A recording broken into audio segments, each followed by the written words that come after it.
Madam Clerk, I see it's 1 o'clock. Are we good to go? Yeah, we're live streaming. Polly, I'll just get you to confirm.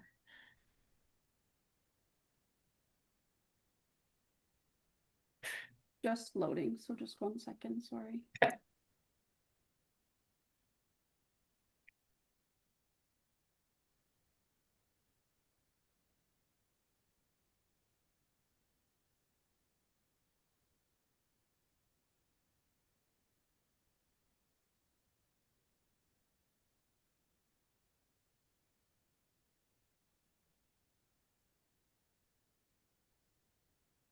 Sorry, Mayor Milne, we are live now.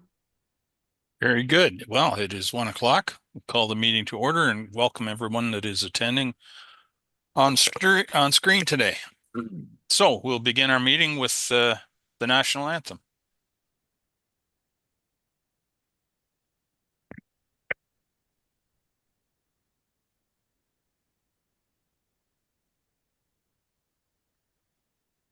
Give land, true patriot love, in all of us command. With glowing hearts we see thee rise, the true north strong and free. From far and wide, O Canada, we stand on guard for thee. God keep our land glorious and free. O Canada, we stand on guard for thee. O Canada, we stand on guard for thee.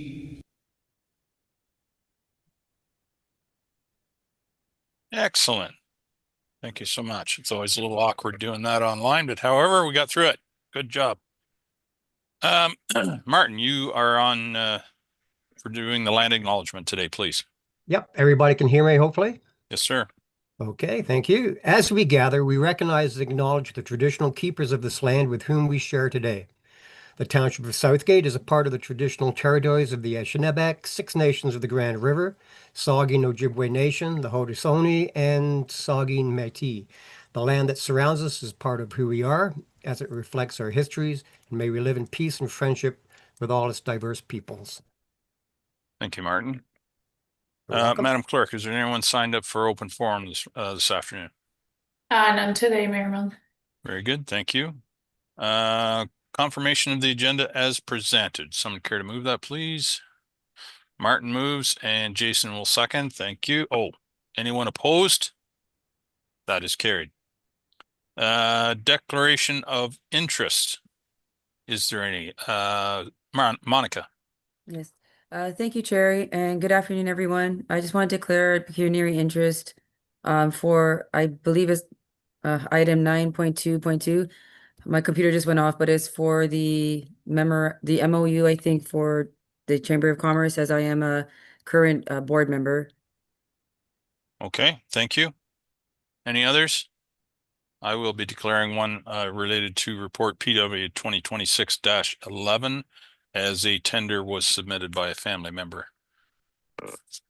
Okay, moving right along, we have two presentations here this morning, and the first one is Emily Williamson. She is going to be presenting on behalf of the Saugeen Valley Conservation Authority regarding the 20-year water quality report. And there is Emily, right on cue. Welcome, Emily. The floor is yours. Hi, thank you for having me. I'm just going to share my presentation screen here. Can everyone see my screen? Perfect, thank you so much. So my name is Emily Williamson. I'm the water quality technician at Saugeen Valley Conservation Authority. Today, I'm going to be giving kind of a brief overview of our water quality programs and focusing in on a 20-year water quality report that we conducted across all sites in our conservation authority, but we'll be focusing specifically on the area of Southgate today.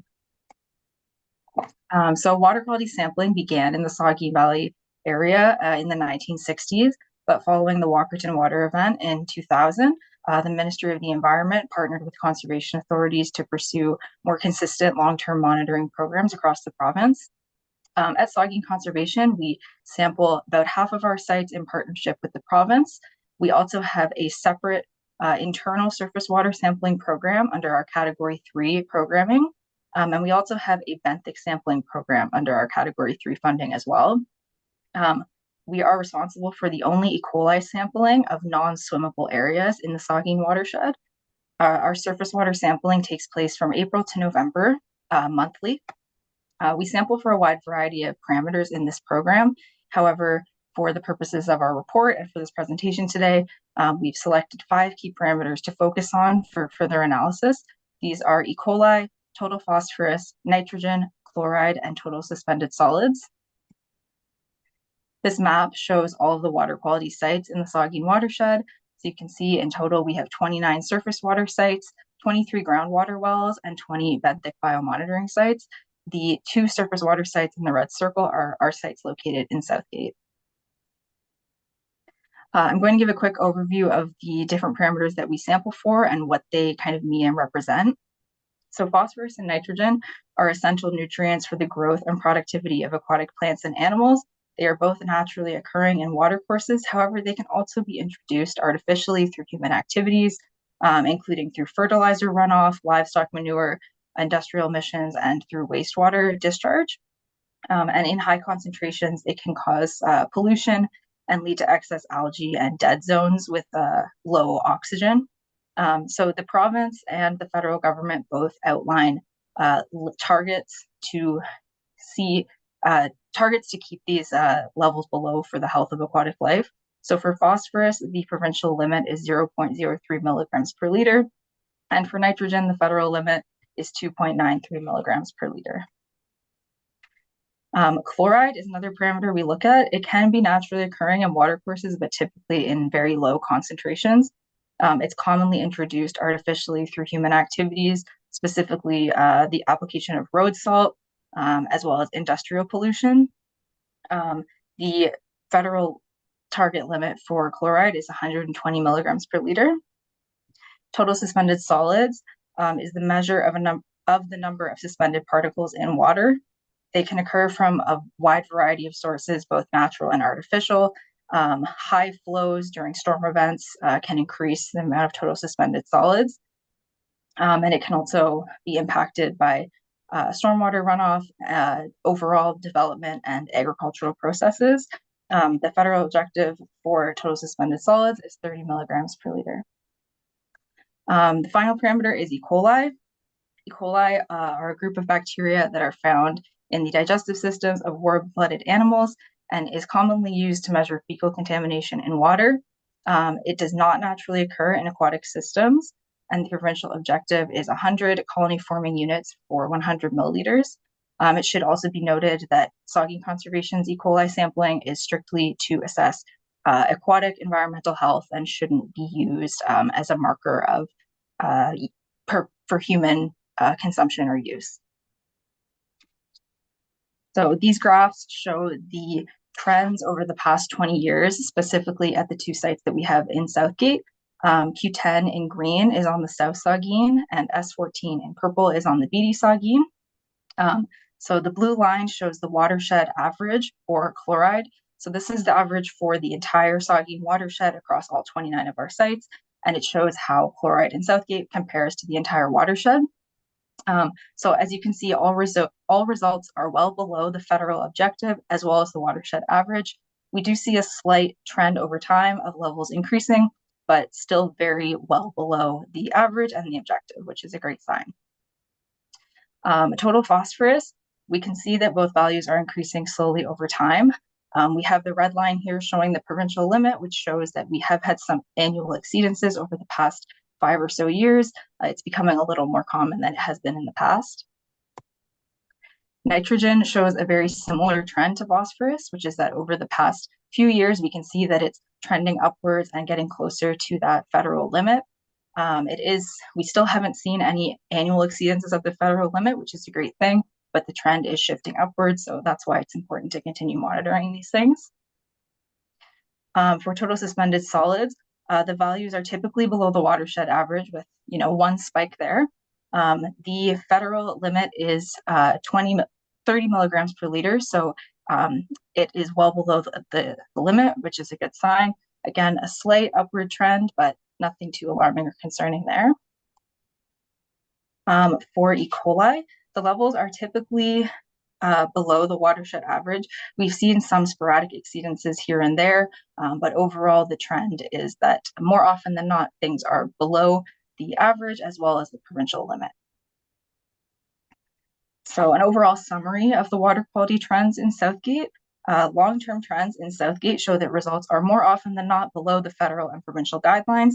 However, levels of fluoride, phosphorus, nitrogen, and total suspended solids are showing a slight trending increase in recent years. There is no one specific site of concern. Annual results at both sites are typically below the objectives with occasional spikes, but it will, however, be important to continue monitoring these trends as time goes on. As I mentioned at the beginning, we also have some benthic monitoring sites. So benthic macroinvertebrates are streambred dwelling insects, such as crustaceans, worms, mollusks, and insects in their larval form. We use them as an indicator of water quality because they are highly sensitive to their environments. Some species are much more pollution tolerant than others. Some are very sensitive to disruption. So they're a good indicator of how the overall water quality in the system is. So we have sites at both of the water quality sites in Southgate. One benthic site on the South Saugeen subwatershed reported an increase in species abundance, which is the overall number of individuals in the sample, from 303 to 509 between 2015 and present. One site in the Beatty Saugeen recorded a decrease in species abundance from 270 to 219 over the same time period. Species richness in the South Saugeen, which is the number of different species found in the sample, increased from 12 to 14 and increased as well in the Beatty Saugeen from 13 to 27. So lastly, what can the municipality of Southgate do to improve water quality in their region? So number one, continue to support SPCA's Category 3 water quality monitoring program. This is a non-mandatory program that provides essential long-term data for understanding watershed health and helps target the areas most need intervention. Without it, we have no mechanism to track improvement or measure the impact of local investments. Second, consider land use planning tools that protect natural features and limit nutrient loading. This might include development setbacks from watercourses, vegetated buffers, or restrictions on tile drainage and nutrient applications near streams. Third, municipalities can play a direct role in promoting or funding stewardship work in their municipality. This can include collaborating with local agencies or landowners on wetland restoration, fencing livestock from waterways, or working with community groups to reduce shoreline runoff. And lastly, municipalities can advocate for coordinated funding from provincial and federal sources. Investments in rural water quality can support agriculture, tourism, and the long-term resilience of infrastructure. Thank you very much for your time today. I'd be happy to take any questions at this time. There we go. Thank you, Emily. That was a good presentation. I like your optimism about getting more funding from the provincial or federal government. Good luck with that. But I have a quick question here. Are there events that typically would correlate to different levels of the different markers in that you test for? I note that 2014 seems to be a common spike of a number of the indicators. I wonder if you could just quickly speak to that a little bit, please. Yes, definitely. So our sampling program, some programs, they target specific events, weather events. For us, we just target a calendar week. So we sample the first week of every month, despite what the weather may be doing. Rain specifically can cause a lot of runoff into the waterways, and we do often during rain event samples see spikes of the nutrients as well as E. coli. It's very common. So possible then 2014, we just had an abnormally high number of rain samples. Those types of things can really impact the results, which is why we look at such long-term trends for water quality as opposed to shorter term kind of acute things. Excellent. Very good. Martin, I see your hand up, and then I have Barbara next. You're muted, sir.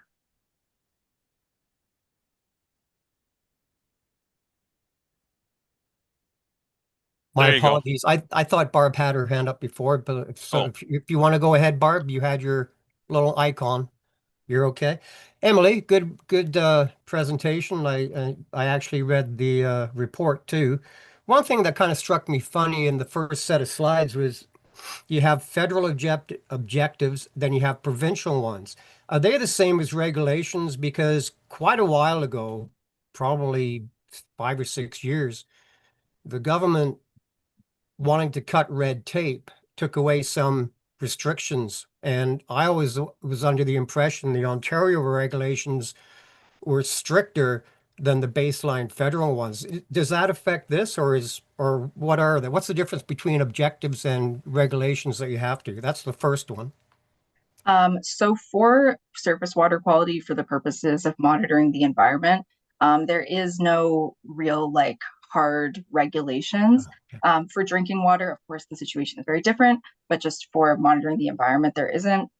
We use federal and provincial objectives because it's kind of, there isn't necessarily guidelines for every parameter under both sets. So we kind of have pieced together what there is. So yeah, it's definitely not like a hard regulation like it is for some other things. Okay, that kind of makes sense then. And with those benthic little organisms being mud dwellers and bottom dwellers, they will naturally soak up and eat more of the, or show more of the bad stuff. I read in the report, it said something about despite a decline in the species abundance, almost 70% in some watersheds, not necessarily Southgate, but you still had enough to get that 100 per whatever for samples. They're basically the proverbial canary in the coal mine. So out of the funding you receive, or whatever funding that would be extra from the township, would it go to that more than just testing the water for all the other things? Thank you. So we use our Category 3 funding for about half of our surface water sampling program and to fund 100% of our benthic monitoring program. The surface water tests are a little bit more expensive, so in terms of dollar value, it does eat up more. But the benthic program is 100% funded by Category 3 funding. Yeah, so we have seen species abundance declines, and as well as increases in other watersheds. It's just a very small piece of the overall picture. It's very important and can help to inform other things, but it's not necessarily the whole story. And there's a number of different metrics too that we can look at with benthics, not just abundance and richness. So there's a lot of different things at play there. Thank you, Emily. Thank you, Martin. Barbara, please. Thank you, Mr. Mayor, and good afternoon, council and staff and guests. I wanted to thank, on behalf of the board and as past chair, Emily, for presenting the report, but also to the water quality staff that continue this program. In the last round of changes under the Conservation Act, this critical data would have been lost had it not been for the support of Southgate and 100% of the municipalities in the watershed to seeing the value of retaining this historic and ongoing trend. So I just wanted to point that out. It takes the entire watershed to keep this program going. I did have a question to feed off a little bit of what Mayor Milne had asked about trends and what might create that high spike. What would come from SVCA water quality if there was if the trend started to continue in the upward spiral? Would there be an investigation? Would there be communication to landowners upstream? What would be the normal course of action, Emily? Thank you. So under our kind of current abilities and funding, we don't really have the ability to do too much. We are kind of just monitoring the situation as it is and presenting that information to the public and to municipalities. We do provide the information to the municipalities with the hope that if there is something, you know, concerning happening, that maybe they can reinvest. I know that we all, you know, are facing different constraints, but we do not have the ability to do stewardship projects at this time to intervene on these things. So it's possible that the municipalities maybe could do that themselves if they had the ability to. In terms of individual landowners, the only recourse would be if there was like a regulations concern. But aside from that, we don't have those outreach programs anymore. Okay, go ahead, Barb. Just a follow-up. Yep. Thank you. And thank you, Emily. I think that's where the advocating for additional program funding, education, sharing the information out to our residents and making sure people are aware of the availability of the data and encouraging our farmland and other users of the watershed to be good stewards. So thanks very much. Thank you, Barb. Any other questions? Okay, not seeing any. And what I failed to do was to ask for a resolution to receive that presentation. Barb will move that. And Martin will second. Oh, there we are. Martin will second. Thank you. Anyone opposed to that? That is carried. So once again, thank you very much, Emily. Thank you. Appreciate your attending today. Thank you. Thank you. Alrighty, moving right along. Our next presentation is from Triton Engineering. They are here to talk about the Southgate Road Management Study. So this time I'll do it right, Madam Clerk. I'll ask for a mover to receive the report. Jim will move. Joan will second. Alrighty, so I see Taylor Cramp. Have I got that right? He's here to present the report or the report. So Taylor, the floor is yours, sir. Welcome. Perfect. Yeah, thanks for having me, everyone. So as mentioned, I'm Taylor Cramp. I'm with Triton Engineering. We were retained by the township to undertake the road management study in 2025. A bit of background and kind of the purpose of the study. So study is really to identify the township's road system, create an inventory of the roads and road segments, and categorize them by their use, their condition, their general geometric elements, and surface types. Then we undertake a field review and drive each of the road segments to assign a condition rating on a scale of 1 to 10, which kind of accounts for all the defects in the road, whether that's cracking or rutting, potholes. We assign a comfort rating on a scale of 1 to 10, which is basically if you drive at the speed limit, how comfortable is the drive along the road. And then using that data, we also assign a pavement condition index on a scale of 1 to 100, which is kind of used to prioritize the improvements that are needed for the road system. Then the study kind of goes into the analysis part and really identifies those road segments that need improvement. I recommend the type of improvement and estimated cost. It also prioritizes the improvements that are kind of required in short term versus medium term versus long term. So the existing conditions for the township's roads, there's approximately 570 kilometers of roads that you are responsible for maintenance. The breakdown based on surface type is shown on the screen there. You have 4 types: asphalt, surface treatment, gravel, a few earth roads. The average condition rating is also shown there. Generally, once you get below a condition rating of 5, that's when rehabilitation and reconstruction is kind of required in the short term for asphalt roads and gravel roads. So summary of kind of the hard-topped roads. The overall condition rating for the township's hard-top roads is 6.1, which is your asphalt and your surface treated roads. 15% of the hard-top roads have a condition rating of 5 or less, which is a significant improvement from the 2019 study, which had 31% of the roads were less than 5. The township's also been using microsurfacing to extend the surface life of many roads. This is general. This is at a lower cost compared to full rehabilitation and reconstruction. But the amount of surface life you would gain is limited on higher volume roads. Basically, the traffic beats up that microsurfacing relatively quicker. Once microsurface roads have deteriorated to a condition rating of 5 or less, that's when full rehabilitation is recommended. For the gravel roads, the average condition is 5.6. And the gravel road network has been satisfactorily maintained through regular graveling program, carrying out spot improvements where required. It's recommended the township keep doing this localized improvements such as brushing and ditching and kind of grading just to maintain the condition of the gravel roads. So the next step in the study was to provide a recommended improvement program.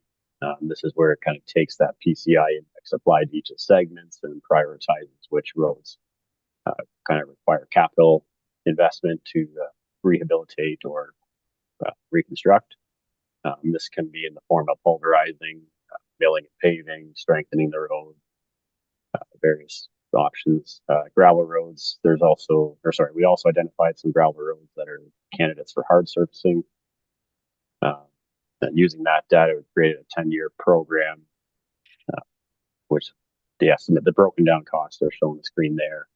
So the new pavement are those gravel roads that have been identified as candidates for hard surfacing, and major rehabilitation. That's all the other paved surface roads that require improvements in the next 10 years.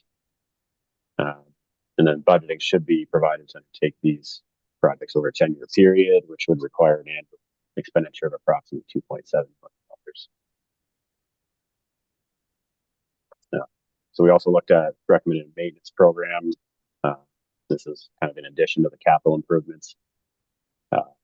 Gravel roads require regular blading and addition of gravel and dust control products, and kind of repair any soft spots or localized improvements. Hard surface roads that have a PCI greater than 50 but are kind of approaching that critical threshold requires maintenance, which can include crack sealing, spot repairs, microsurfacing to extend the surface life. So we kind of recommend an average of 8 kilometers of road per year be scheduled for maintenance, which would be an estimated cost of $480,000. So in conclusion, this study provided an updated inventory of all the roads and identified a 10-year plan for construction and maintenance needs. This plan should be kind of considered as a live document of the township and reviewed kind of to see what work has been achieved and which ones kind of need to be added to the budget for the following years. And then a full update of the study should be undertaken every 5 years. So that's kind of it for me. If you have any questions, I'd be happy to answer them. Okay, thank you, Taylor. Appreciate that. So as I'm sure everyone is aware, we are going to be having a more in-depth discussion early in our meeting here, just in a few short minutes, so we can have a deeper dive into it, and we can have John as part of our discussion as well. But if there are questions of a general nature related to the report, certainly we'd entertain them now. Martin, please. Yeah, it is kind of general. One of the pages with existing conditions, it gave the average condition rating of the road 6.4 to 3.6.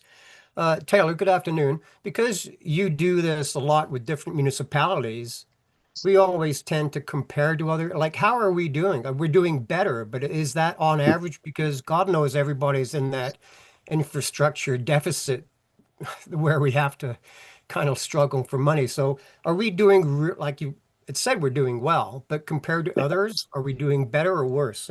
Just out of curiosity. No pressure, Taylor, but go ahead. Yeah, it's a hard question to answer, certainly, as you know, the needs and the services that you guys provide are different than other municipalities. You know, certainly the gravel ones, you want to be in that about 5 to 6 condition rating. There's no real change there. You know, doing your regular maintenance on the roads, that's about the max you're going to get on the gravel roads. So that's pretty good. Surface treatment roads, I think, you know, they're starting to be less and less than I believe in the township than what there were previously. So that's where that condition rating is starting to get a bit lower. But and then your asphalt road, that 6.4, I think that's fairly decent. Certainly, you're not approaching that critical threshold of 5 too near, and that 6.4 allows you to do some maintenance options rather than doing the full reconstruction and rehabilitation options. So, so overall, like there certainly are a lot less roads that are under 5, as I kind of pointed out there. So that's definitely in the last 5-6 years, that's been a significant improvement. So I think you're doing very well. Okay, thank you, Martin. Any other questions, comments? John, I know you have a report just in shortly here, but do you want to add anything at this point? No, I don't really have anything to add right now, Brian. No. Okay, good. Any other questions? Very good. Well, thank you so much, Taylor. That was an excellent report. We appreciate your efforts to bring us all this information. If you're so inclined, you can stick around for the big report to come in here just real shortly if you want, or Sure. if you've got other stuff to do, I'm sure you do. Thank you again from the township here. Yeah, perfect. And thanks for having me. Okay, motion to receive the report was on the was called for. Anyone opposed? That is carried. All right, minutes from our February 4th, 2026 council and closed session meetings. Motion to approve those minutes or receive those minutes. Martin will move. Joan will second. Anyone opposed? That is carried. Reports of municipal officers. And here we are, Public Works Department, Roads Management Study. Someone care to move that, please? Jim will move that, and Monica will second. John, the floor is yours, sir. Thank you. Good afternoon, everybody.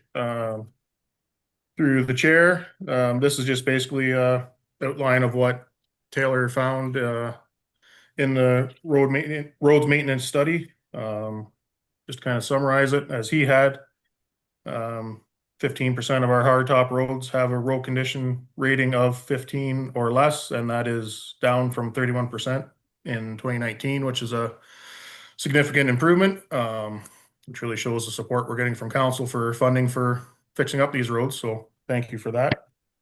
Other than that, it lays out the inventory of the roads, and as he said, it gives us that 10-year plan as well that we kind of look at when we're doing our budget deliberations, and also ties into the asset management plan as well with current state of the roads. So other than that, I'd just be happy to field any questions. Okay, thank you, John.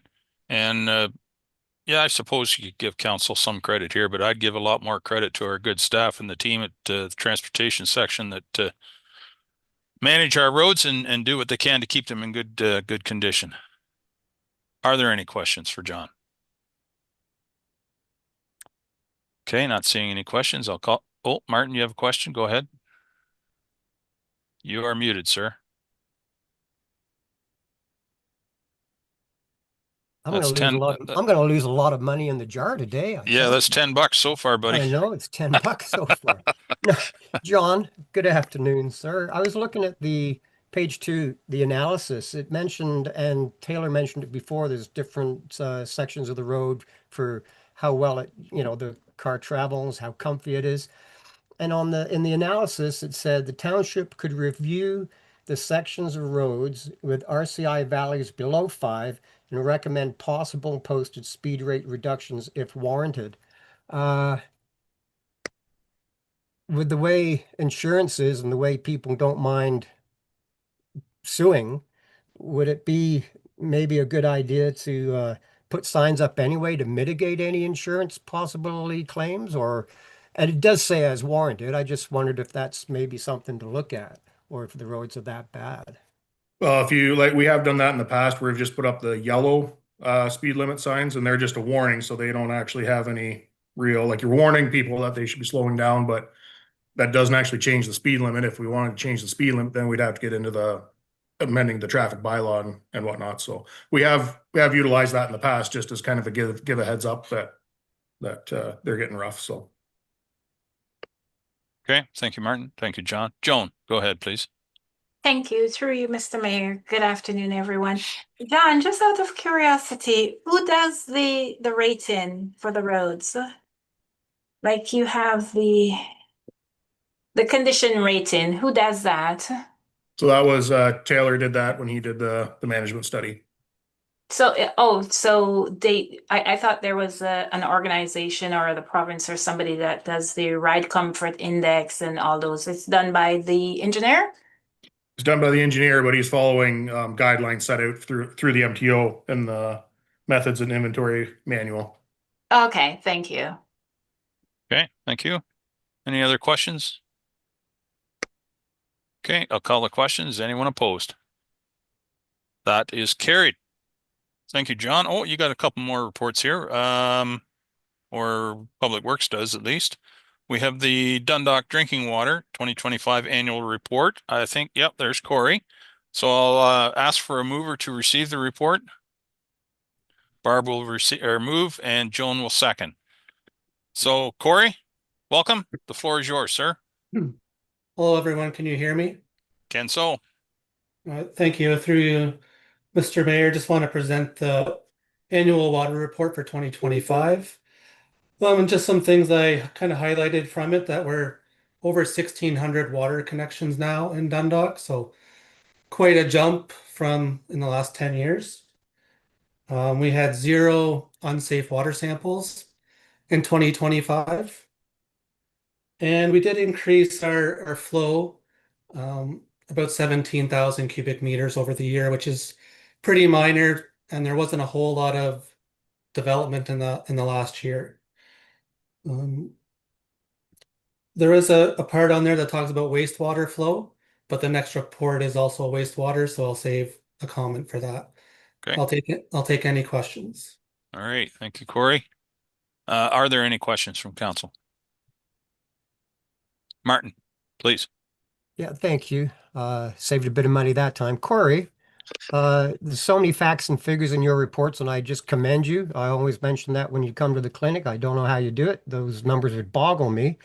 And I wasn't really going to ask this because it is kind of a simple question, but John, when he said that they put yellow signs up instead of changing bylaws for traffic speeds, in your report, there's always volatile organics and the volatile inorganics, and they were highlighted in yellow. They're naturally occurring, I would assume, but why were they highlighted in the actual report, especially in yellow? Just wondering. I'm just finding the page there, Martin. Yeah, it was page 200 or 3031 of your actual report. I think it was just copied from previous years, the template. There's no specific reason that those are highlighted yellow. But organics are something they're sampled every 3 years, so they weren't sampled in 2025. So you'll see the last results were from 2024. Okay. But yeah, I think it was just a copy of the template. There's nothing specifically to stand out there. Yeah, okay. And just like the sodium and everything else, they're naturally recurring anyway, right? Yeah. Yeah. Okay. Thank you very much. Thank you, You're Martin. Thank you, Corey. Any other questions? No. Oh, Barb, go ahead, please. Just a quick question, thank you, and through you to Corey. When you say there's now 1,633 water connections, that would be households? Is there individual water connections that would accommodate or account for multi-residential? I'm just trying to think of households in knowing how many households we have on the Dundalk water system. That would be 1,633. Or would there be more if there were multi-residential? So we got that number based on how many water meters are in the system. So each service has a water meter, but that includes businesses, churches, every type of water connection, not just residential. But if you look at like a building like the Edgewood Suites, has several units, but it's only one water meter, one connection. Okay, any other questions? All right, I'll call the questions. Anyone opposed to receiving the report? That is carried. So next, we'll move on to the wastewater report. Would someone care to move to receive that, please? Jim will move, seconded by Monica. Thank you so much. Corey. Again, thank you. And through you, Mr. Mayor, just want to present the 2025 annual wastewater report. I did notice this morning when reviewing it, we were missing a page from last year. That page shows the differences of flow coming in and going out year over year. So we'll make sure we include that in the printed report. But I did want to note that there was actually a decrease in flows at the lagoon in 2025 over 2024. So that's partly due to the slowing of the construction, but also the difference in the amount of infiltration that we're receiving at the lagoon this year. And I did want to note that in a perfect system, your wastewater flows should be less than your water flows. And we know that our lagoon has infiltration issues, and we basically treated about 100,000 cubic meters of storm water in 2025. So something that we can improve on, and I think we need to work towards improving upon those I&I issues. Okay, thank you, Corey. Any questions from council? Corey, one question I'll pose a little bit to you, and it might sound a little bit like what Martin was talking about a few minutes ago. You talk about the infiltration as can you describe that infiltration as a percentage of the water that we treat? I did some math earlier. It's about 21%. And so how would that compare to other water systems, wastewater systems, similar size of ours? Do you have any feeling as to, are we falling behind, or are we keeping up? I'd have to review their reports, but I do know it's a large issue in a lot of municipalities. I think Arthur is one that has really bad I&I issues as well, where they were over their capacity, like they were taking in more water than they're allowed to because of I&I issues. Right. So we're not at that point. And we are going to be expanding our limit of what we can take in and put out per day. But it's just still the fact of treating water that doesn't need to be treated. Exactly. Although, in kudos to the water department, you guys have done a lot of work in the past few years to reduce that I&I, that's for sure. Thank you. Martin, you had a question. Yeah, I do. Corey, save you some time. It's 217 in the agenda, or page 5 in that report. There's a page that says effluent loading, and it's again highlighted in red. So it's February. I think it says February and March. Like the question Brian asked the lady from the conservation, is that just that time of year that happens? Snow's not melting then yet, but why was it just February and March? If you could answer that. So. Yeah, thank you, Martin. So February, March, April are our toughest times of year at the wastewater plant. Ice cover on the ponds does create some elevated levels, and loading particularly takes into account of your sample results plus how much you're discharging. So in those months, we discharged very little water because we were shut down, but we were also taking samples to see where we were at. So you start up to take your sample and you pump very little water, so that puts you above your allowable loading limits. Okay. Barb, I see your hands up. Go ahead, please. Thank you. Quick question with regard to infiltration to feed off you, Brian. A little while ago, Corey, we were working with residents, or perhaps this is directly related to the new developments where storm water, sump pump discharge was originally in some houses going directly into the stormwater. Has that program, does that directly relate to that improvement? Even though we're still 21% infiltration of the water we treat, but is that program to get the sump pump discharge offline part of that improvement? Sorry, I had a phone ring in the background here, but I think I got your question. So yes, to get stormwater away from the wastewater, all the new streets that are being reconstructed are serviced with those connections.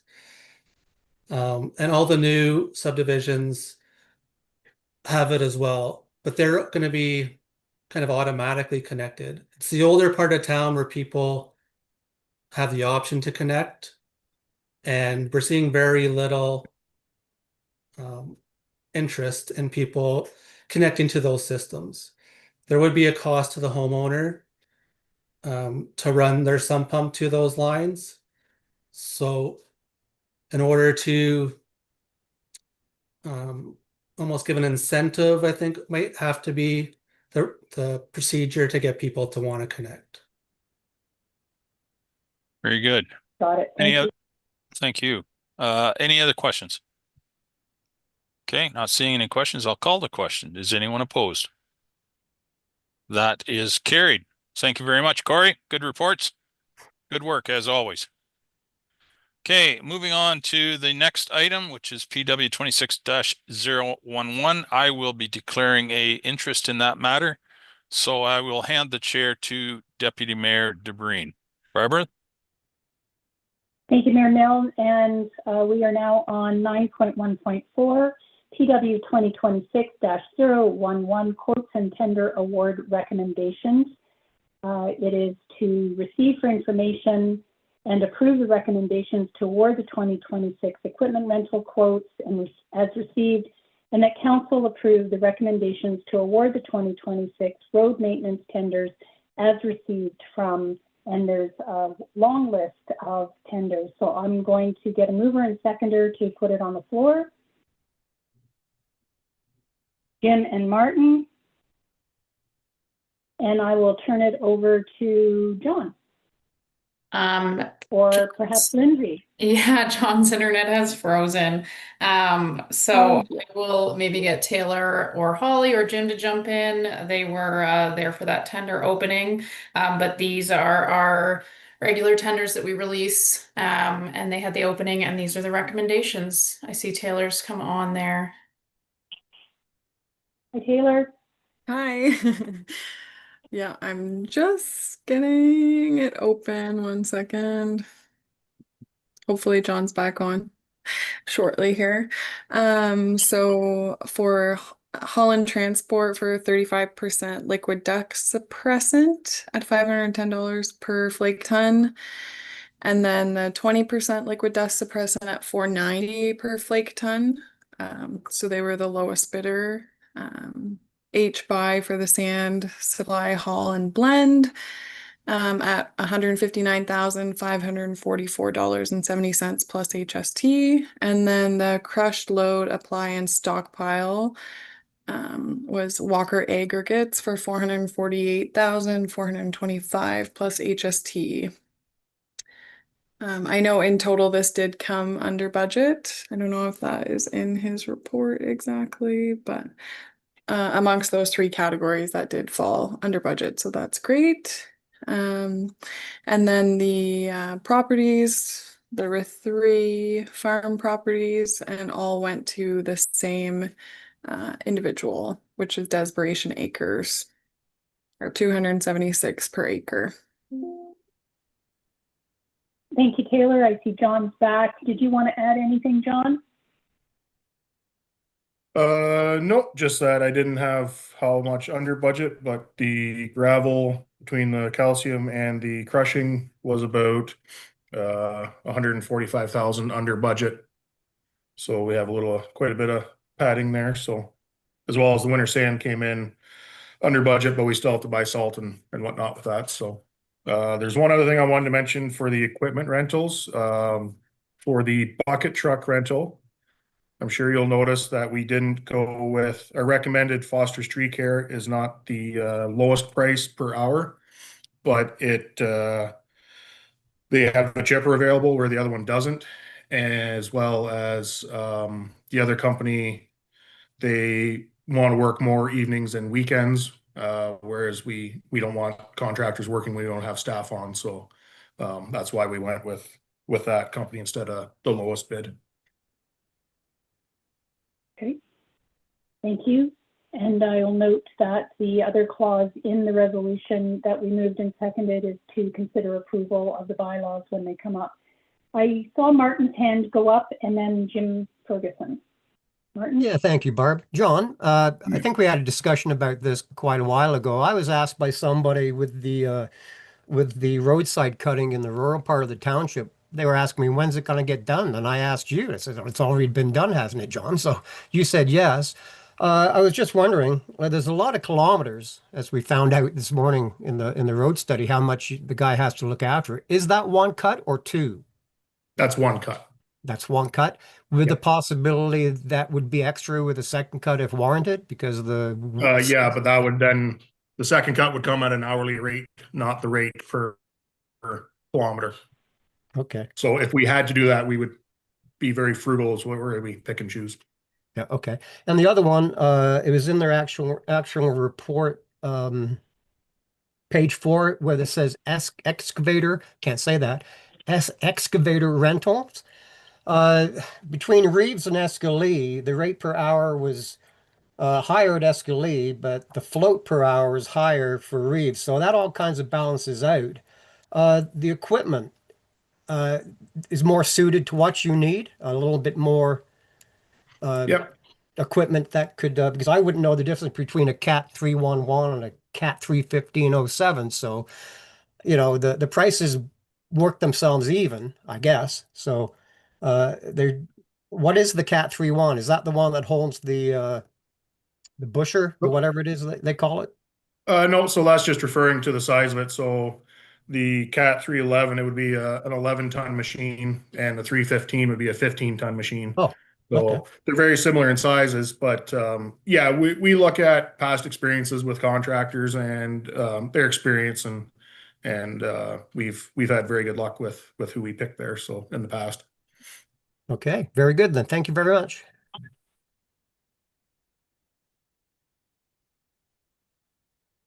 Okay, Jim, go ahead. Hi, John. Just a question, when doing the gravel and I guess be the sand too, are we using actual scales to do the calculation, or is it a scale built into the loader? For the gravel, it's a scale that's built into the loader because they're just loading at our gravel pits. And then for the winter sand, I believe, depending on which pit it comes out of, it would either be off the loader or they would have a physical scale there. Okay, just with having experience with loader scales, you do get quite often where you're getting a misread with the scale as the day goes on and that. And I know you can recalibrate it and that, but I've had tons of times where, yeah, here you go, you got 30 ton on, you go across the scale and you're either way over or way under. So okay, just wondering if there's any way we can, like, I don't know how that would affect with the gravel, because we're getting charged so much. It's our own gravel, right? So yeah. Okay. Yeah. Okay, thank you. Any other questions? I see no further questions, so any opposed? I see no opposed, that is carried. I will turn it back now to our Mayor Brian Milne. Thank you, Barb, for taking that. Moving on to economic. Thank you, John, for those reports. Economic Development Department. We have, I believe, Brenna's here. There she is. So the first report that she has is regarding professional design services in the Dundalk Downtown Revitalization Project. So if someone would care to move that, please. Jim will move that. Need a seconder. Joan will second that. Thank you so much. Brenna, welcome. The floor is yours. Thank you, Mr. Mayor, and good afternoon, Council. This report is regarding the money we had set aside for the ROD grant for the matching to support a downtown redesign plan. As you know, we did not receive the provincial funding through the Rural Ontario Development Program. However, we believe that we can continue with a scaled back version of the same project utilizing a vendor of record. So we would be utilizing Triton Engineering, and they would produce for us a wayfinding signage plan as well as facade design standards for our businesses to kind of promote the revitalizations of the buildings in downtown Dundalk. And they can do this for $20,000, and then we have to include the tax in there as well. So that would just be utilizing the funds that we've already agreed upon setting aside for this project. So as long as council is okay with us proceeding with the scaled back version of this project, we'll go ahead with Triton. But I am happy to answer any questions or concerns council might have. Very good. Thank you, Brenna. Are there any questions from council? Okay, not seeing any. I'll call the question. Is anyone opposed? That is carried. So don't go away, Brenna. We have another report here regarding the South Grey Chamber of Commerce. Someone care to move that, please? Oh, not me. No, I just wanted to declare I'm going to shut off my camera for the pecuniary interest. Sure. Okay. Thanks. Thank you. Sorry, I forgot about that, Monica, but very good. Thank you. Martin, did I see your hand? You'll move that, please. Thank you. Is there a seconder? Jim will second it. Thank you. Brenna. Thank you, Council. And thank you, Mr. Mayor. This one is about the South Grey Chamber of Commerce. So according to our MOU, every year following the last year, they have to submit reports of their activities by February 28th. So this report contains reports of their activities through 2025. And that's why there's so many different items and attachments there. And then also just of note to start the discussion, but nothing has to be decided today. The MOU does expire at the end of 2026. So as staff, we're just seeking direction as to how our relationship with the council with the chamber will continue. Do we want to continue on with the MOU or move to a sponsorship model? Or, there's just so many options. There's a lot of options. I'm not going to list them all, but I just wanted to seek directions from council. Very good. Thank you, Brenna.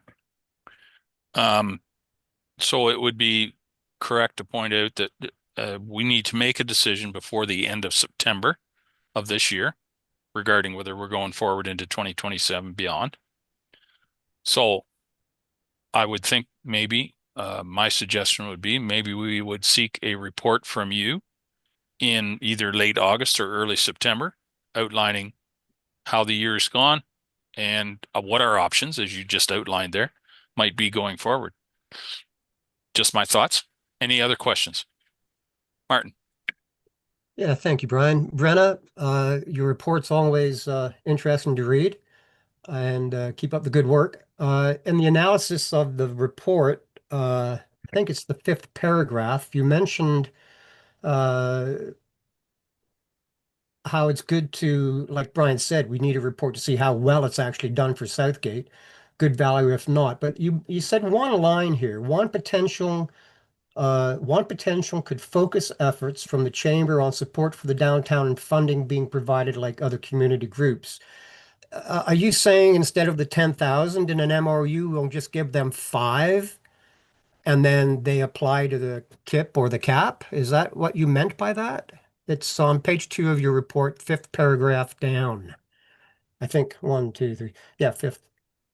At the very end of the paragraph. That's just an option. So we could always, the MOU, it is linked in that report. There were certain deliverables like the business awards, the regional home show, our kite festival, coffee with the mayor. Like we can rejig those maybe deliverables. So potentially there could be a deliverable that is related to the downtown. Or like I mentioned there is we do have other community groups that every year they apply for the community fund. So that's also a possibility as well. Yeah, there's Okay. like it's kind of like possibilities are limitless. So Endless. that's why I'm kind of trying to hone in on the Yeah. direction we want to go. Yeah. And maybe one or two more. I'll have one more than I see Barb's hand up. She can have, there is one more after that. In the actual report, it says, which was good to see, 22 businesses this year. I think that was 7 or 8 more than last year. We've always had a chat. Is that card-carrying members who actually pay the registration? I know we've talked about that before and how the chamber wants memberships and they're willing to waive that. For me personally, I don't mind saying that would, as a business owner, that would kind of bother me. Is that why it went up? Or how is the board looking at that for next year? Because I know when I was part of the Better Business Bureau, if I didn't pay that administration fee, they would not let me be part of it, and I would not be able to go to anything. So with that being said, when you correlate that to the Snap and Shop program or promotion, I thought that was a great idea. But when you looked at that at the end of the report, Dundalk was not there at all. It was Kimberley, Markdale, Flesherton, Maxwell, Eugenia. So as you say, what were they doing for the southernmost tip of Grey County, right? Whether that be apathy on the business owner's part. I just saw that because the food down in Markdale was part of it, where the one in Dundalk. So is there work to be done there to warrant any more money given to them? Or was that just, as I said, bias on the business owners? Yeah, like it is the business owner's option whether or not they participate. And I would say I did have an email from the chamber from 2023. It looked like they had 18 members, 17 members. So it does fluctuate. So 18, then 15, then back up to 22. So it does fluctuate depending on, the year and the economic situation, how business owners are doing. But basically, they're able to access the majority of services from the chamber just through being a business.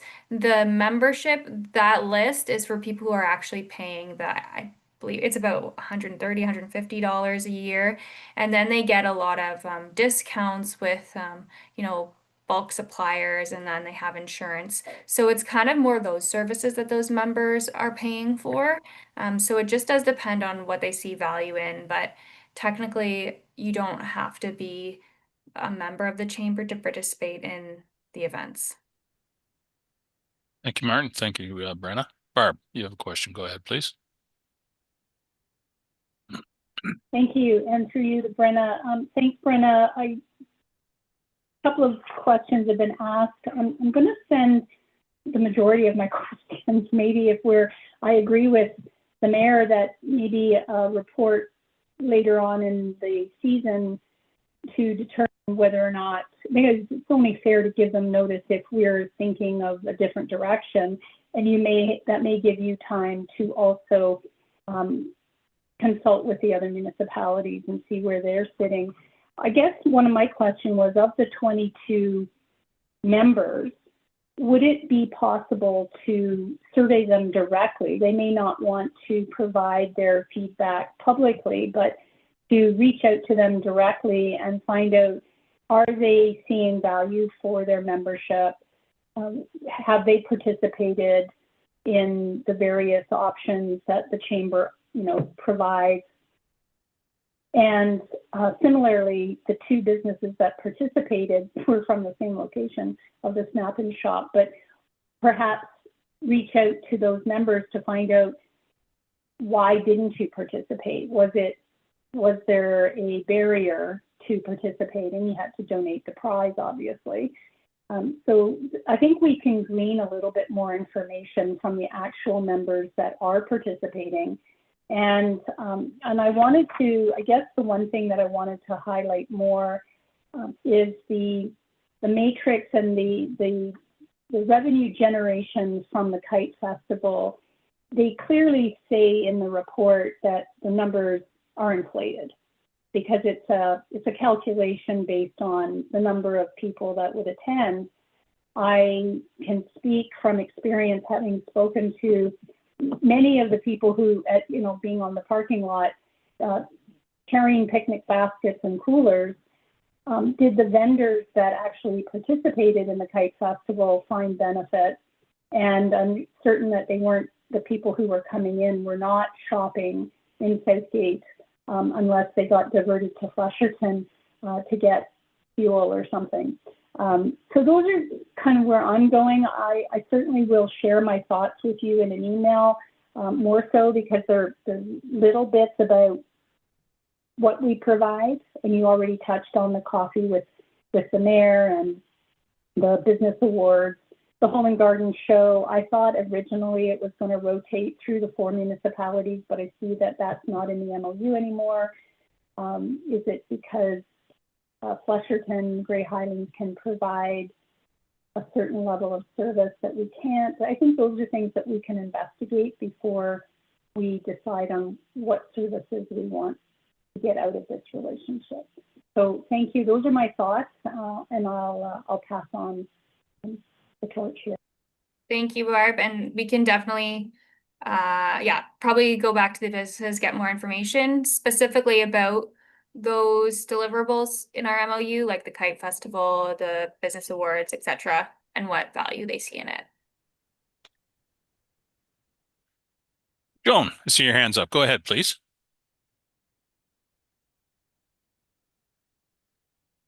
Thank you, Mr. Mayor. Brenna, just a few thoughts too. I think Barb already spoke about some of the stuff that I wanted to talk about. It's really good that you are giving us the time and the space to think about these things and also different options, because before signing again, we have to look into it to see if our businesses are getting the benefits and the values of us putting into this. So it's great that we can actually go through it.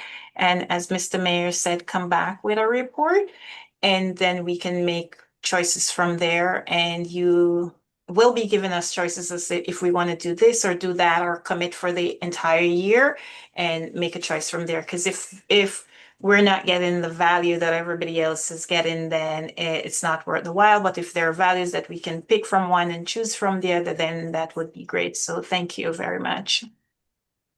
Thank you, Joan. Any other questions?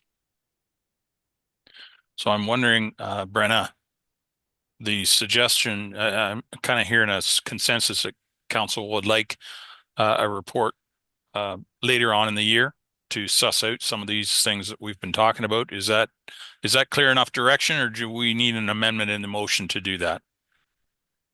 I'm happy with that direction. It just looks like I'm going back to the business owners, getting more information, talking to the other municipalities, and bringing back some more recommendations later in the year, so around August or September time.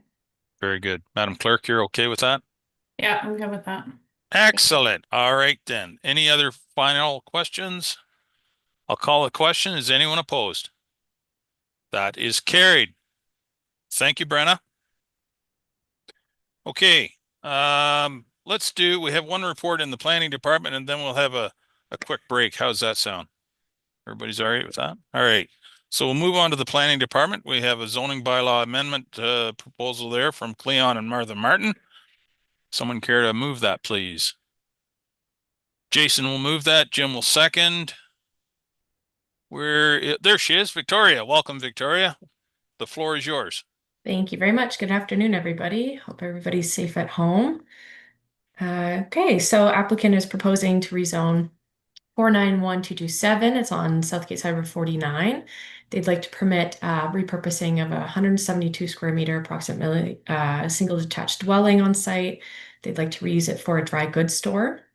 The site plan's on attachment 1 of staff's report as well.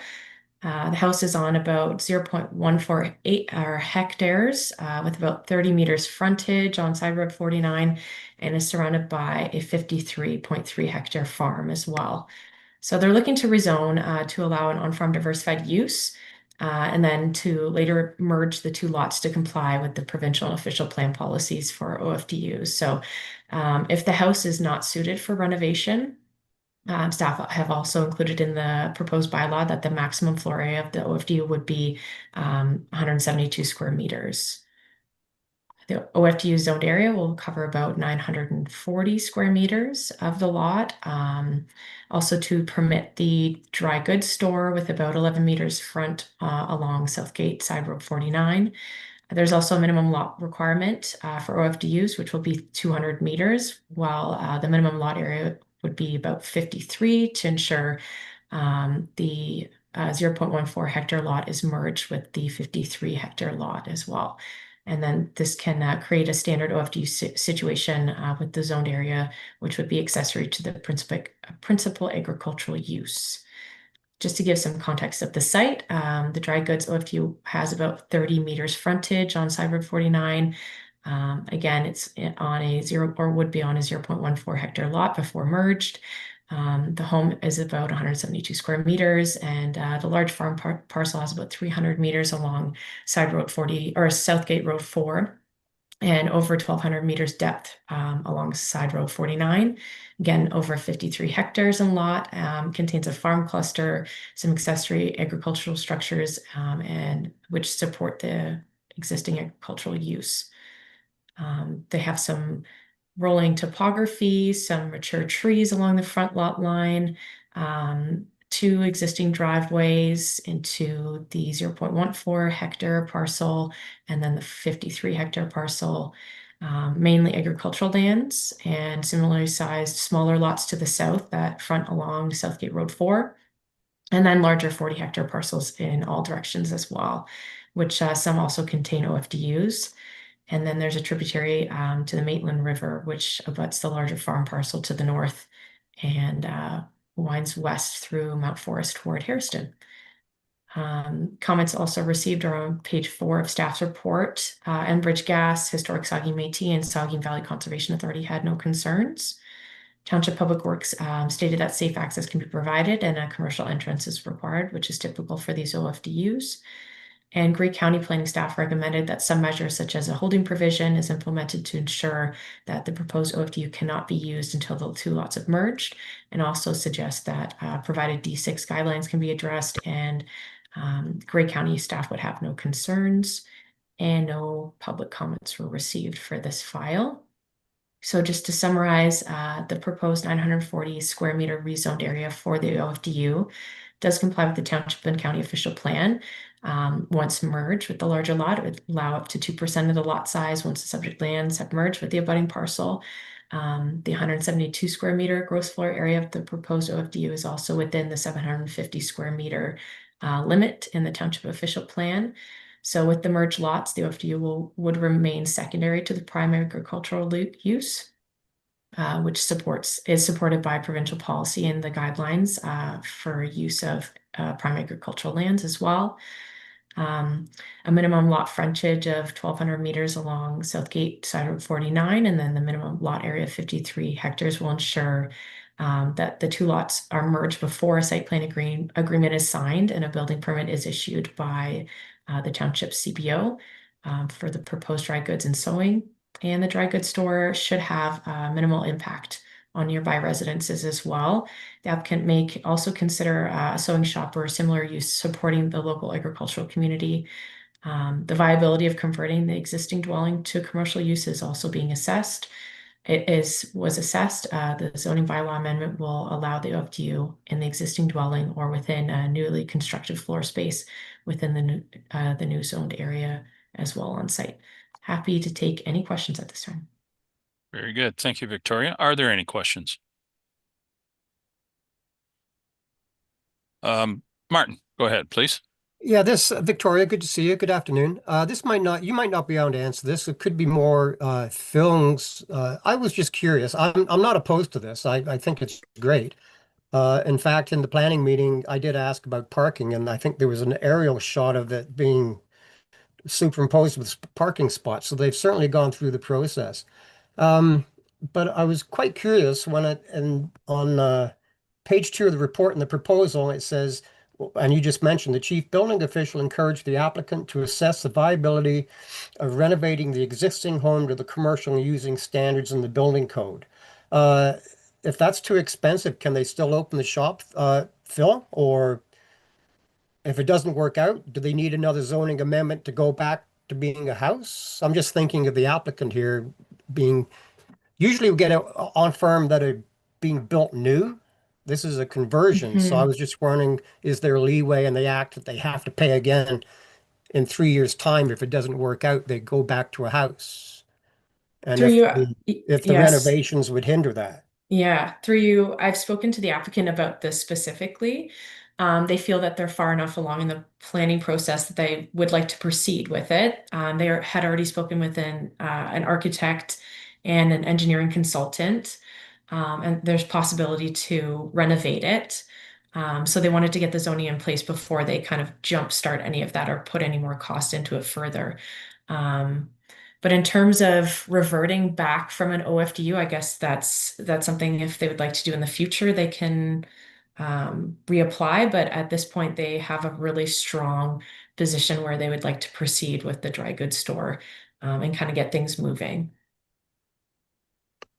Okay. Well, yep, thank you. That's good because it is a good building by the look of it. It'd be a shame to have it go to waste. So that's good news. Thank you very much. Thanks, Martin. Thank you, Victoria. Barbara, go ahead, please. Thank you. And through you, Victoria, did you not, sorry, and this kind of feeds off what Martin is asking, but there is a condition or clause that allows them to rebuild if they have to with the same square footage in the same footprint if the existing building can't be viable. So it's already, they can go ahead with the current building, but if they can't meet the commercial standards, there's already a condition that allows them to tear it down and rebuild on that footprint. Correct? I heard you mention that. Yep, through you, that's correct. Yep. So it won't be held up. They can proceed and they wouldn't have to revert back to residential. Very good. Thank you. Any other questions? Regarding the county holding provision, is that something that you're advocating for, Victoria, or? Through you, it was something, that staff looked at, and it's something that you take into consideration timing and cost wise, and where we can maybe address that through other means. And we decided to go through, OFTs go through a site plan agreement, so we feel like that could be properly addressed through that instead. Very good, very good.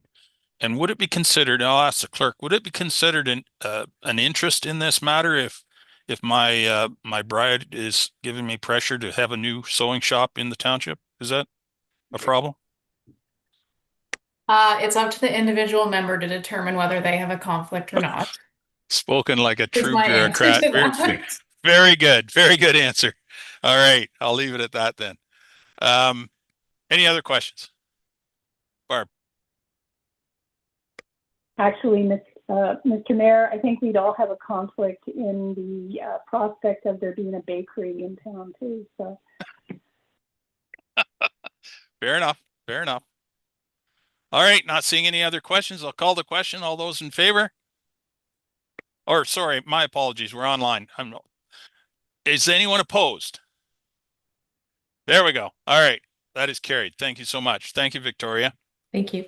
So let's see. It's 20 past 2. Let's say we come back about 2:30 and we will recess for 10, 12 minutes. Okay? See you then.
Alrighty, Madam Clerk.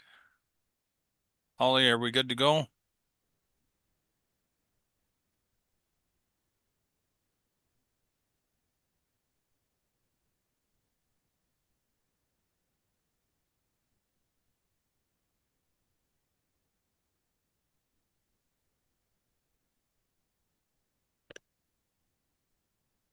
You hear me? I Yeah, can hear you. you're really quiet. Okay, sorry. We are ready to return. My apologies.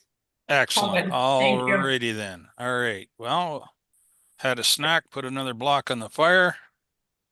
We're good to go. We're on to Finance Department reports. And the first is the additional grants and donations report. Someone care to move that, please? Barb will move that. Martin will second it. Welcome, Taylor. The floor is yours. Thank you very much. And through you, Mr. Mayor. So we had 2 additional grant requests come through after the last report.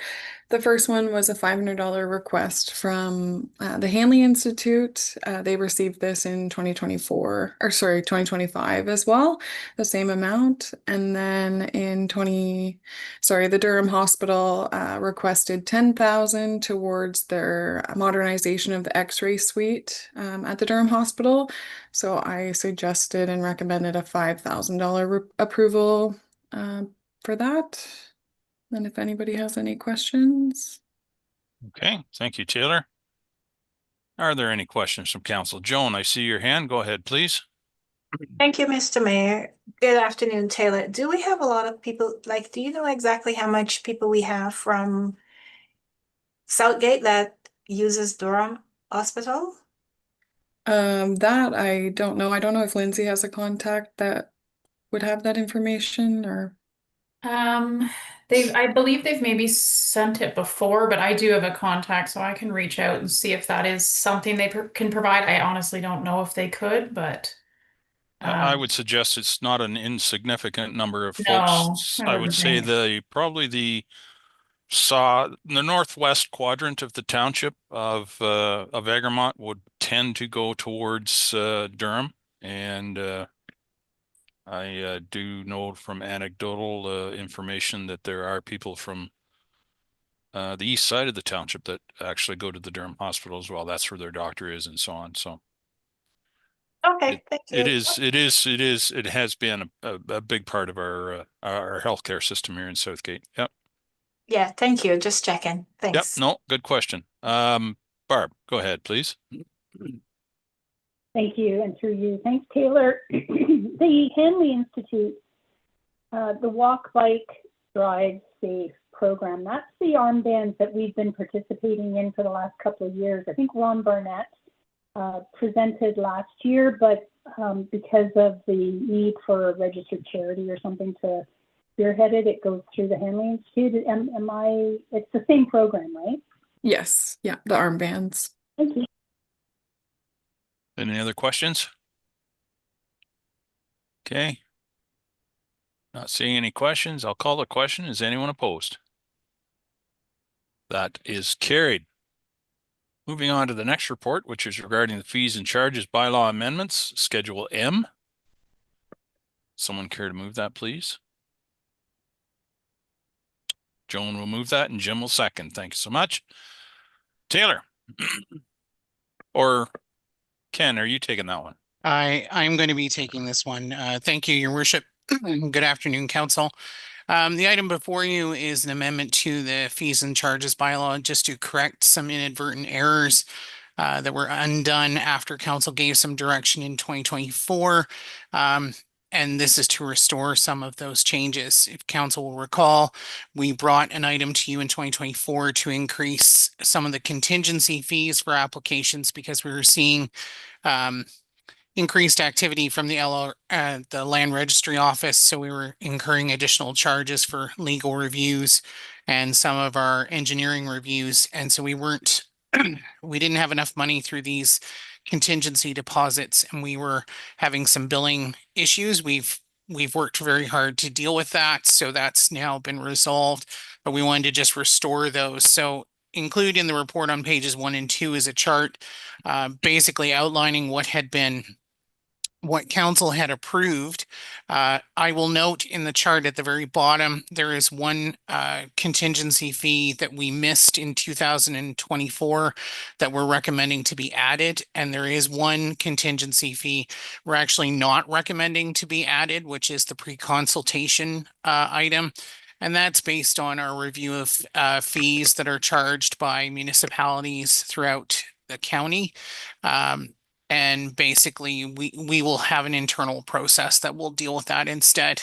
Since pre-consultations are now voluntary under the Planning Act, we don't get very many, if any of them anymore. So we're not terribly concerned. So I'm happy to take any questions.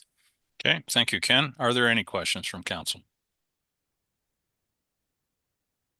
Not seeing any. I will ask if there's anyone opposed to this motion. That is carried. Thank you, Ken. Okay, moving on to the next report in finance, which is regarding the 2026 budget, the post-February 4th amendments, if there are any. Would someone care to move the receiving of this report? Martin will move. Joan will second. Taylor, where did you go to? Oh, there you are. Okay. Still Do you here. have any, yeah, no, that's good. Do you have anything to add? No, just that the $40,000 amendment was added in, so now the blended rate is 3.47. Okay, very good. And just so that we're all clear, this is your last, well, could be your last opportunity to amend the budget as presented so far, with the amendment from 2 weeks ago included. Okay. Not seeing any amendments being proposed, I will ask if anyone is opposed to the motion to receive. That is carried. Very good. Thank you, Taylor. Thank you. Moving on to legislative affairs or legislative services. We have a report regarding a calendar change or the council calendar change. Someone care to move that, please? Jim will move that. Joan will second. Thank you. Lindsay. Thank you, through you, Mayor Milne. We just missed marking this as a change when we brought the calendar back, probably in November. There's a conflict with the OGRA conference, and we have 2 council members and our CAO and Public Works Manager attending. So we're just hoping that we could switch the council meeting day to April 2nd. Is the recommendation. Okay, thank you. Questions, Barb? Thank you, and through you to Lindsay, 2 questions. I'm curious just who's going from, because it's great that we're getting representation at oh, Brian's going, and one other person. I think it's great that that's awesome, that we're going to have representation at pretty much all of the major conferences. So that's great. My question is, so the Saugeen Valley Conservation Authority, the executive committee, has a standing hold for 9 a.m. on the first Thursday of every month. Some of them are not required, but we don't know usually for a couple of weeks in advance. And I wondered if there was an appetite to make it 1 o'clock as opposed to 9 a.m. If that's a conflict for council members, I'll go to the SVCA and just look to try and reschedule that standing appointment, which has already been approved. But before I go to them, I wondered if I could impose upon the rest of council to have the discussion whether 1 o'clock would be acceptable. Okay, so rather than go through a whole amendment and lose it, is there anyone that is opposed to moving it to 1 o'clock? Just on a consensus basis? Okay, so Barb, if you'd like to, Barb, if you would like to make an amendment, that would be probably, it looks like it would be viewed upon favorably. You're muted. You're muted, Barb, somehow. There you go. $5. I didn't want to impose on anyone else, so I will move that we amend the time for April 2nd to 1 p.m. Okay, is there a seconder for that amendment? Martin will second that. Any discussion on the amendment? Anyone opposed to the amendment? That is carried. So now we're back to the original motion as amended. So the new motion says that we are going to meet on the 2nd of April at 1 p.m. Any discussion on that motion? Okay. Anyone opposed? I'll call the question. Is anyone opposed to that motion? That is carried. Thank you, Lindsay. Thank you, Barb. Very good. Moving on to Chief Administrative Officer. Jim has a report here regarding, in fact, the 2026 Good Roads Conference delegation request. Someone care to move that, please? Monica will move that. Martin will second. Jim, welcome. Good afternoon, good people. Yeah, we're requesting any council input on any delegations for Good Roads. The requests are open till February 22nd. So staff have a couple recommendations. With the last Roma delegation, there were some questions that arose through the parliamentary assistant and some clarification. We could provide some of those answers to the ministry, as well as the other one to consider. This one might be more suited for AMO, but our leadership team brought it forward to plant a seed about the Ministry of Education and using gymnasiums and sports fields in conjunction with municipalities. It is supported in some areas, but not all areas. And we feel that there'd be benefit for community and having the infrastructure with joint uses. So again, this would kind of be a directive from the ministry top down to school boards to support the concept. But again, might be a better fit for AMO if the council wishes. And then the other submission was to resubmit for Ministry of Agriculture, Food and Agribusiness about compensation for municipal drains and beaver trapping, which we have to put a lot of forces and money into, and we never got a delegation request last year at this, but wondered if council wanted to try that one again. Okay, thank you, Jim. Sorry, who had their hand up first, Martin or Monica? Monica, you go ahead, please. Thank you, just through you, Chair, to CAO. Definitely, I think that any delegations are very valuable that are done at the conferences. I'm not attending this one, but it sounds like the ones that you just mentioned would be valuable, and just rely on the expertise of the staff to continue to see if there's anything else that we can have communications with our provincial government that will be useful for Southgate. So I would be in favor of delegations, as you mentioned. Very good. Thank you, Monica. Martin. Yeah, thank you, Brian. Just a comment, Jim. I was reading these and I really couldn't come up with anything else as delegation. Obviously, the health issue is always there. But reading number 2, the top down for recreation facilities from the school, I was actually really quite happy to see that, because in all the years a handful of us ran Dundalk Soccer, we ended up not using the sports fields in town because it was cost prohibitive. And we really got, well, I could say something, but we kind of got really ticked off because it's public money and public land anyway, really. And we had to pay out a lot for that. So if there is something that could be done that way for not only the township recreation things, but for all the little clubs in town, hopefully the memorandum of understanding that they could go through might be lower rentals. So I'm all in favor of that one.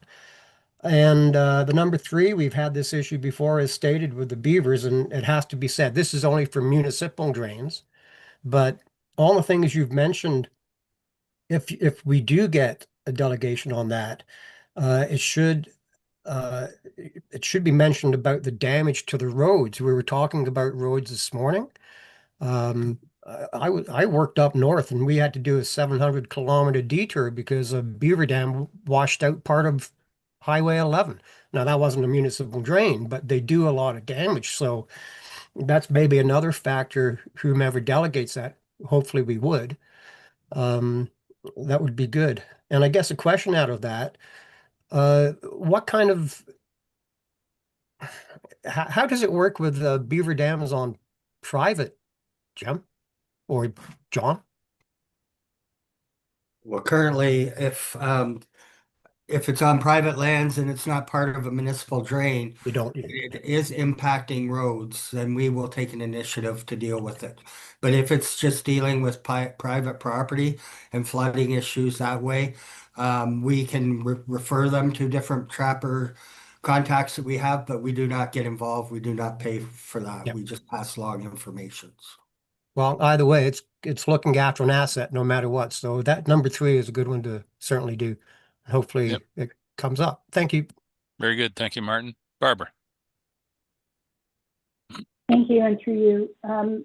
Thank you. I don't have any objection to these 3. I wondered if we do get approval from the Minister of Agriculture, Food, and Agribusiness, would it be worthwhile extending an invitation to Minister Thompson, Minister of Rural Affairs, just as a courtesy? The other one that I was wondering, do we see any value in having a meeting, a delegation with Minister of Transportation?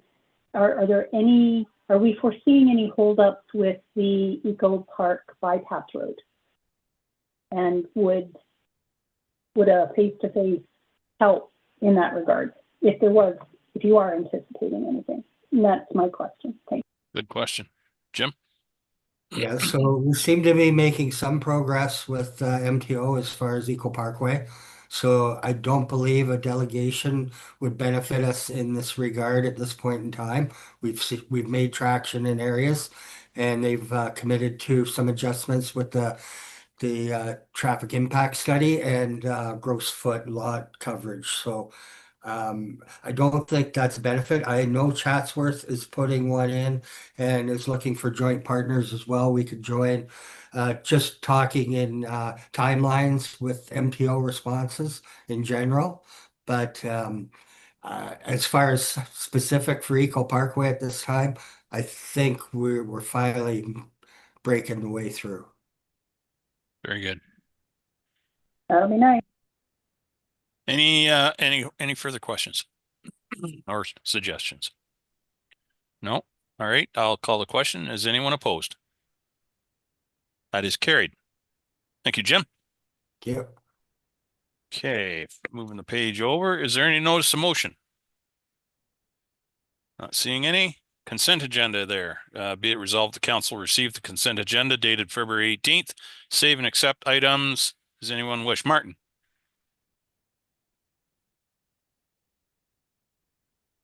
We're up to $15 now, Martin. I'm all fingers and thumbs today. I won't be able to get my wallet out either. No, where was I? Yeah, 11.6, the letter of support from Prince Edward County. Okay. Anyone else wish any of those to be removed for further direction or discussion?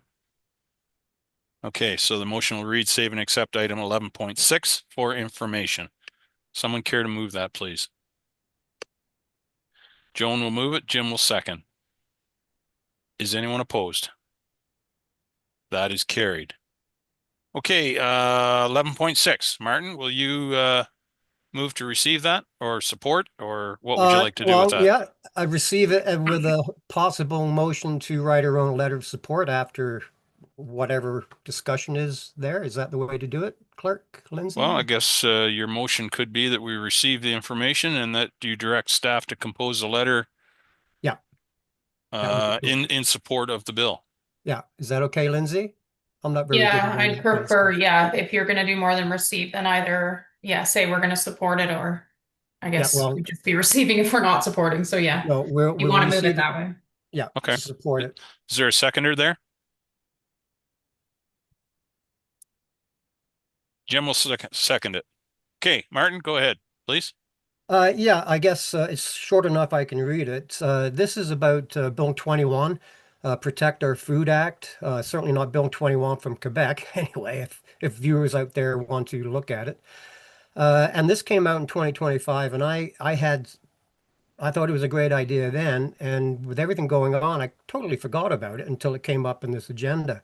So it says, whereas arable land is a critical finite resource, and whereas Ontario has lost 2.8 million acres of farmland in the last 30 years, whereas Ontario loses as much as 319 acres of farmland, and that farmland provides food, fiber, fuel to all of Ontario and beyond, be it resolved that our letter would support Bill 21 Protect Our Food Act, and perhaps a couple of additions to the people and ministries we send it to. I thought it was really important because, we are a rural community, but there's been so much talk about the soil, and we are blessed in Ontario, central Ontario, with really good soil. And I think the formation of this committee to start linking up our good farmland is looking after our assets. And goodness knows we've heard about assets in the last year. But the soil we have is so critical. And I remember reading something years ago about there's two things that was better for civilization or got it going, was that rainwater, water, which we heard about today, and soil, because the town started to build up, all that kind of stuff. Anyway, the point is we have good soil, and if we pave it over, it's not coming back. Last week there was a conference in Waterloo, Kitchener-Waterloo, about groundwater, but groundwater is involving the soil too. And one of the things that I took away from that was, it says, when combined with a moderate climate, and this is going back to the good soil we have for the farmers, when combined with a moderate climate that is influenced by 3 Great Lakes and its wide variety of soils left behind by glaciers, Ontario's abundant groundwater resources certainly place South Central Ontario in an enviable position. And then it goes on about all the crops being grown. And then it mentions the housing crisis we're in, and it says, I like the word here, whereas transformative speed is today's priority, i.e. housing, when it comes to long-term custodianship of Ontario's water and land, history tells us that caution is needed. And hearing that and seeing the resolutions in the actual act, I said, this is something that has merit and we should support it. And I don't know if any of you remember it, but there was a function in Holstein where a Senator Black, he was the keynote speaker, and he was chair of a federal Senate committee about soil, and the report, not just his report, but the report from the committee, it was called Critical Ground: Why Soil is Essential to Canada's economic, environment, human, and all that stuff. And one of the resolutions or recommendations was that it said the federal government should designate soil, farmland, as a strategic national asset. And then I looked at that and said, well, Ontario government should be doing it too. The Planning Act's been tweaked where we have special economic zones. Well, if our farmland's not a special economic zone, I don't know what is. So I could go on and on, but I think it's worth its weight to show support. Grey Highlands has already supported, Halton Hills, Minto, Hamilton, Orangeville, and obviously Prince Edward County. So if anybody has any comments, I think it should be something to send up. Very good. Thank you, Martin. Yep. Does anybody have any comments, questions? Barb, go ahead, please. Thank you. I'll try to be brief. So the final clause would need to be changed to reflect our local MPPs, and that would be the first step. But I'm wondering, because this goes against the new Conservation Authority's oversight agency that they're proposing, that they are also I would imagine we should probably include the municipal affairs and housing, because this goes against the provincial priorities of housing. I'm all for protecting our agricultural land. I'm just wondering, are we just saying we give support knowing that it's not going to do anything because they're going to build houses where developers will buy the land? We can't control who a property or farm owner sells their land to, unfortunately. But I guess if they put measures in place that only outside of certain corridors, you can't sell your land, I'm not convinced it's going to do much good, but I'll support it as long as we are including the municipal affairs and housing and our own MPPs as opposed to Prince Edward County MPPs. Thank you. Yep. Martin, do you want to respond to that? Yeah, well, in the functions of this new committee, one of them was to reduce land speculation.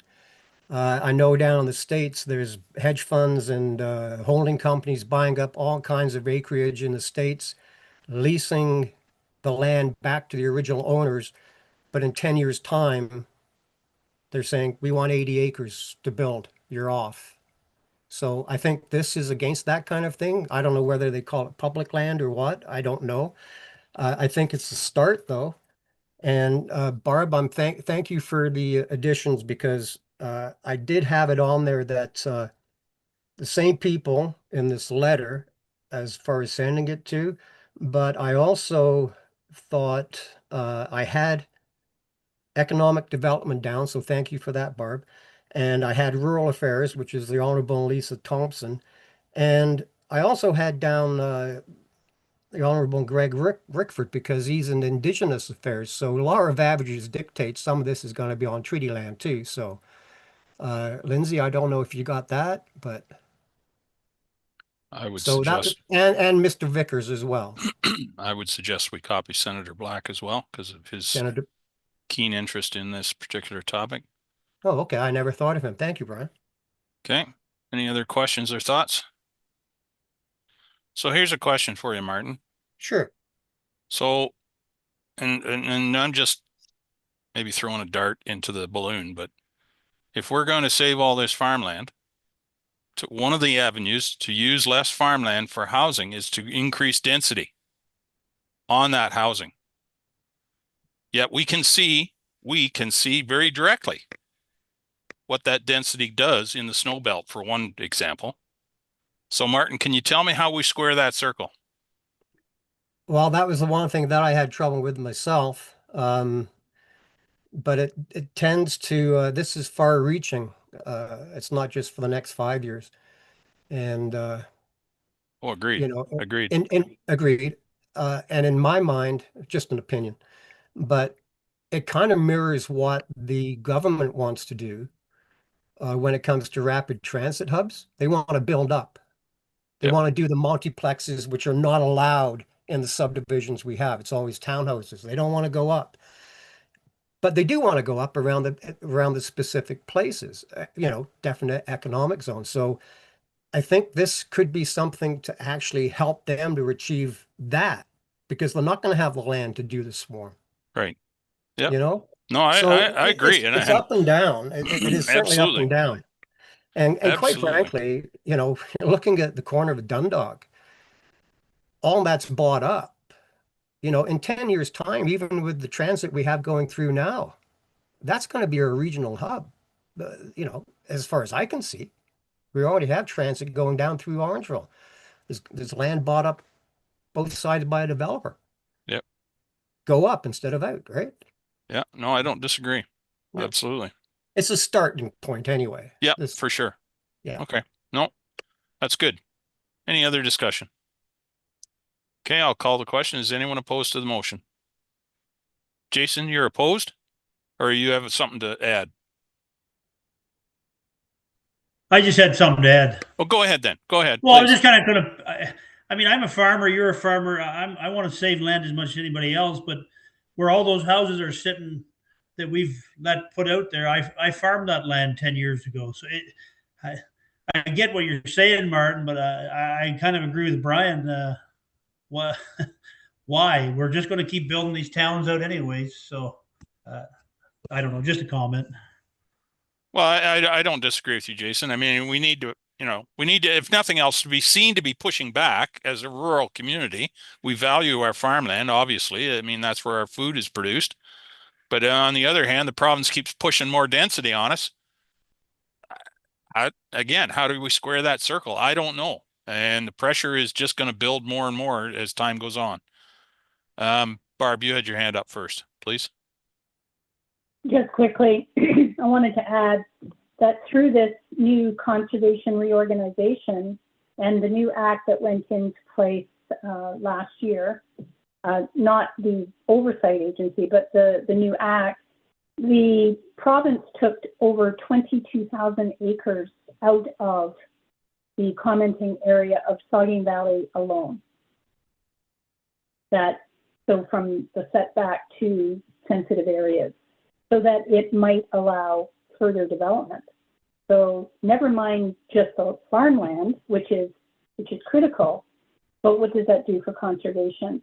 I agree. There's throw the dart into the balloon, and how do you square up the circle? It's just really, I don't know that it'll do any good, but we can add our voice and say, if we're going to approve the next subdivision, then it's got to be multi-residential so that they can plow the parking lot and store all the snow in a field, and everyone else doesn't have to shovel their driveway because they'll be in an underground parking.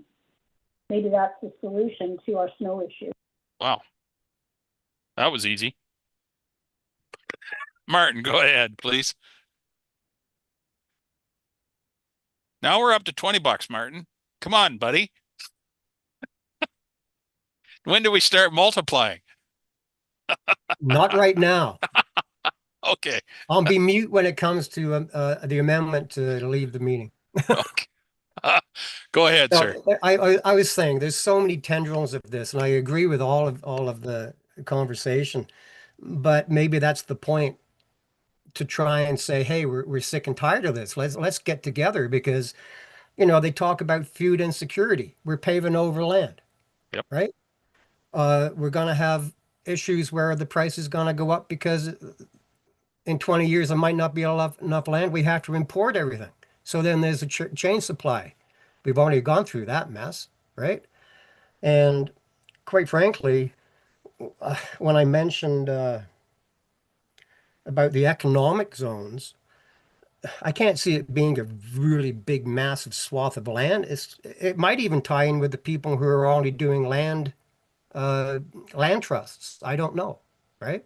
Yeah. The thing is, though, where is it? I got it here somewhere. I have to remember. It might not be. I'm remembering this now. It might not be accurate, but in last year, or 2024, Grey County alone, and this is just food, not the chain. This is food production. $51.4 billion in Ontario. That's what it made for the Ontario. And we're paving over that. And Grey County's share, you might guys know that, but I know it was up in the 300 million, Grey County's share. So they always talk about assets. Let's do something at least to save some of it. That was my point and the intention. So, well, yeah. Thank you. Encourage the discussion for sure. Yeah, basically. Yeah. All right. Sorry, Madam Clerk, we've kind of strayed away from our motion a little bit, but it was a good discussion. Good discussion. Okay. All right, I'm going to call the question. Is anyone opposed to the motion? That is carried. Thank you, Martin. Okay, moving on. Oh, general announcements. Does anybody have anything they'd like to? I have a statement here that is going to come from the mayor. You'll see it on our website shortly, I think, I hope. And I'm going to read it. So it's regarding Southgate winter operations, dated today. Recently, there's been much discussion in our community about the effectiveness of snowplowing operations in Southgate, specifically Dundalk. Firstly, I want to assure everyone that the safety of our residents is the top priority of Southgate staff. Changing winter conditions present challenges for everyone, and this winter has been no exception. The 2025-2026 winter season has been a steady accumulation of snow coupled with high winds and extremely cold weather temperatures. These conditions can result in roads developing a snowpack base where salt is ineffective at best. Generally, Dundalk snow plowing begins at 4 a.m. with routes usually wrapped up about 10:30 a.m. If snow falls throughout the day, plowing does not resume until the following morning. Due to vehicles parked on streets, pedestrians, and increased traffic. The vehicular traffic also contributes to the streets becoming snow-packed. With milder temperatures, the road snow base softens with the sand salt becoming more effective and creates a thick, heavy, messy breakdown. And even if there has been no recent snowfall, plows will be deployed to bear down these situations. The township does not have the equipment to provide driveway clearing operations. The windrow left by the plow is the property occupier's responsibility. Additionally, more recently, we have had to hire contractor blower services to remove snowbanks on roadside/curb accumulation build-out in areas to maintain road width for 2-vehicle lane travel and future snow storage. The township strives to maintain winter operations at the level of service reflected in the provincial minimum maintenance standards. Please be patient and allow snowplow crews to do their important work. Give yourself and everyone around you adequate space and time to get where you need to be. Embracing winter is a part of what makes us Canadian. Our community can handle it and be proud of our collective resilience. Nature cannot be hurried. No matter how long or chilly winter is, spring will, most assuredly, arrive. Be safe and be kind. Thank you. Merci, miigwech. Anyone else have anything to share? Martin, go ahead.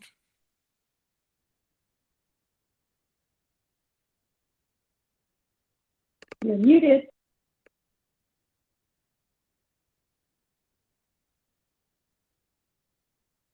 There goes my last quid. No, I didn't really have anything, but when you mentioned kindness and patience with that letter, that goes along with forgiveness and all that. And with that, it is the start of Easter season and the start of Ramadan or into Ramadan. So a little bit more forgiveness could go around a long way, I think. So that was good to hear a letter like that. Thank you. Thank you, Martin. Yeah. Anyone else have anything to add? Okay, we'll move right along into the bylaws. There are 6 bylaws. 6 bylaws, I believe. So the motion will be it resolved that the following bylaws dated February 18th, save and accept items, whatever there may be read a first, second, and third time, finally passed, signed by the mayor and the clerk, sealed the corporation, and entered into the bylaw book. Would anyone like any of those bylaws removed for further direction or discussion? Okay, not seeing any. Does someone care to move that we adopt these bylaws? Barb will move, Martin will second. Anyone opposed? Those are carried. Thank you very much. We have no closed meeting. We have a confirming bylaw. Someone care to move that, please? Jim will move that. Jason will second. Anyone opposed? That is carried. Martin, do you want to move that we adjourn? Or do you want to turn your microphone off? Oh, no, my microphone's on. That's on. I'll adjourn. Thank you very much. I need a seconder. Barb will second. Anyone opposed to adjourning? That is carried. Thank you, folks. Good meeting. Thank you. Take care, Stay all. safe out there.